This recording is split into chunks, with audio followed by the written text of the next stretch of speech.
കാശ്മീരിലെ പഹൽഗാമിലെ ഈ ദാരുണമായ സംഭവത്തെ തുടർന്ന് നമ്മളെല്ലാം ശ്രദ്ധിച്ച ഏതാനും കാര്യങ്ങളുണ്ട്. മതം ചോദിച്ച് ആളുകളെ തിരിച്ചറിഞ്ഞ് മാറ്റി നിർത്തി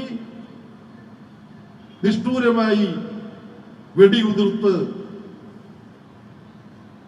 ആരും രക്ഷപ്പെടില്ല എന്നുറപ്പാക്കിക്കൊണ്ട് ഭീകരവാദികൾ ഈ ഘോരകൃത്യം നിർവഹിക്കുമ്പോൾ അക്രമികളെ തടയാൻ അവിടെ നിന്ന് തന്നെ കാശ്മീരികളായ ഏതു മതത്തിന്റെ ദുർവ്യാഖ്യാനത്തെ അടിസ്ഥാനപ്പെടുത്തിയാണോ ഈ ഭീകരവാദ അക്രമം അവിടെ സംഘടിപ്പിച്ചത്, ആ മതത്തിൽപ്പെട്ട മനുഷ്യർ ഭീകരവാദികളെ നേരിടാനും ഭീകരവാദികളുടെ വെടിയിൽ നിന്നും അവിടെ എത്തപ്പെട്ട മനുഷ്യരെ രക്ഷിക്കാനും ശ്രമിച്ചു.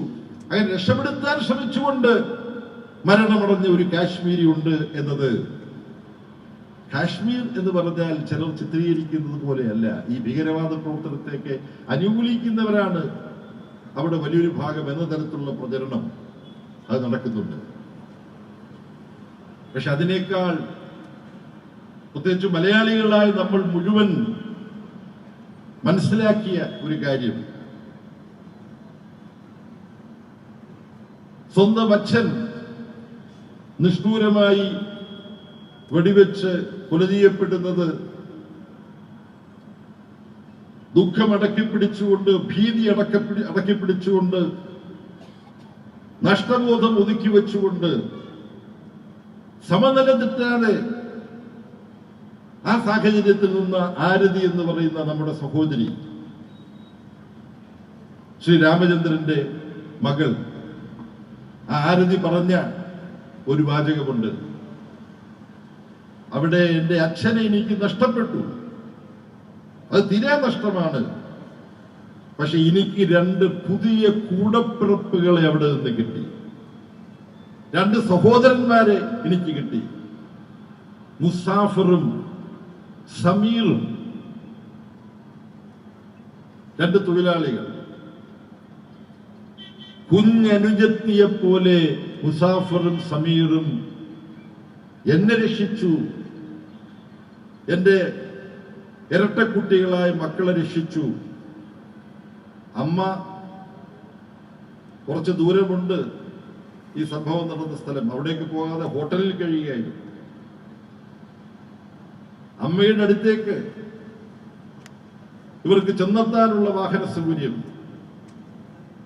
വെടിവെച്ച് വീഴ്ത്തപ്പെട്ട അച്ഛനെ ആശുപത്രിയിലേക്ക് മാറ്റാനുള്ള സൗകര്യം, ഇതുപോലുള്ള ഒരു സാഹചര്യത്തിൽ എന്തെല്ലാം ജോലികൾ ചെയ്യാനുണ്ടോ ആ ജോലിയെല്ലാം എൻ്റെ ആങ്ങളമാരെ പോലെ മുസാഫറും സമീറും ചെയ്തു എന്നാണ് കേരളത്തിന് അഭിമാനിക്കാം ആരതി എന്ന ഈ നാടിന്റെ മകൾ പ്രതികരണമായി ദൃശ്യമാധ്യമങ്ങളോട് ആവർത്തിച്ച് പറഞ്ഞത്.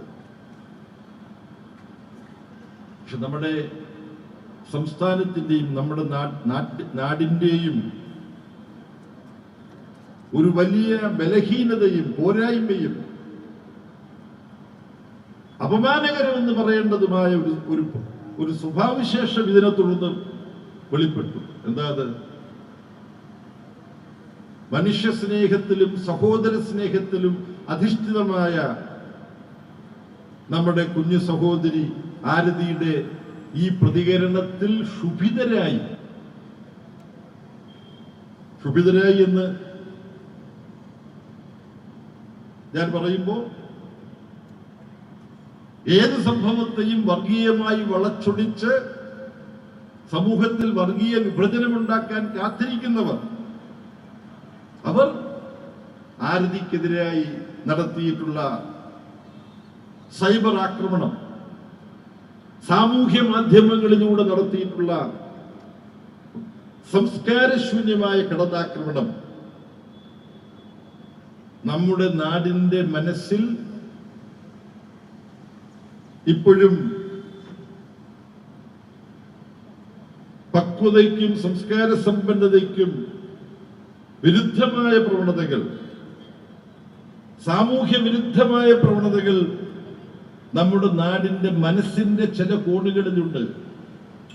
വർഗീയ ശക്തികൾക്ക് വേണ്ടി ആരതിക്കെതിരായി ഈ കടന്നാക്രമണം നടത്തിയവർ നമ്മുടെ നാട്ടിൽപ്പെട്ടവരാണ്. നമ്മുടെ നാട്ടിൽ വർഗീയമായി ചിന്തിക്കുന്നവർ, വർഗീയത എത്ര ആപത്കരമാണ്, വർഗീയത ഭീകരവാദമായിട്ട് മാറാം, വർഗീയത ഭീകരവാദമായി മാറി രാജ്യത്ത് ചോര കുരുതികൾ സൃഷ്ടിക്കാം എന്നെല്ലാം മനസ്സിലാവുമ്പോഴും വർഗീയമായി ചിന്തിക്കാനും വർഗീയത പ്രചരിപ്പിക്കാനും ഒരുതരം ഭീകരവാദത്തെ എതിർക്കുന്നു എന്ന് അവകാശപ്പെട്ടുകൊണ്ട് മറ്റൊരു തരം ഭീകരവാദത്തിന്റെ വക്താക്കളാക്കി മാറാനും തയ്യാറാവുന്ന മനസ്സുകൾ നമ്മുടെ നാട്ടിലുമുണ്ട് എന്നാണ് ആരതിയോടുള്ള ഈ പ്രതികരണം നമ്മളിൽ അപമാനബോധവും ദുഃഖവും ഉണ്ടാക്കേണ്ടതാണ്. ഇങ്ങനെയുള്ള മനുഷ്യരുമുണ്ടോ ഈ നാട്ടിൽ? ആരതിയുടെ ഈ നിലപാടിന്റെ മഹത്വം, സംസ്കാര സമ്പന്നത, മനുഷ്യത്വം അത് മാതൃകാപരമാണെന്ന് കാണാൻ കഴിയാത്തവർ നമ്മുടെ എല്ലാം ഇടയിലുണ്ടല്ലോ എന്നാലോചിച്ച് നമ്മൾ ദുഃഖിക്കേണ്ട ഒരു സാഹചര്യമാണ്. പക്ഷെ ഇത് ഒറ്റപ്പെട്ട കാര്യമല്ല.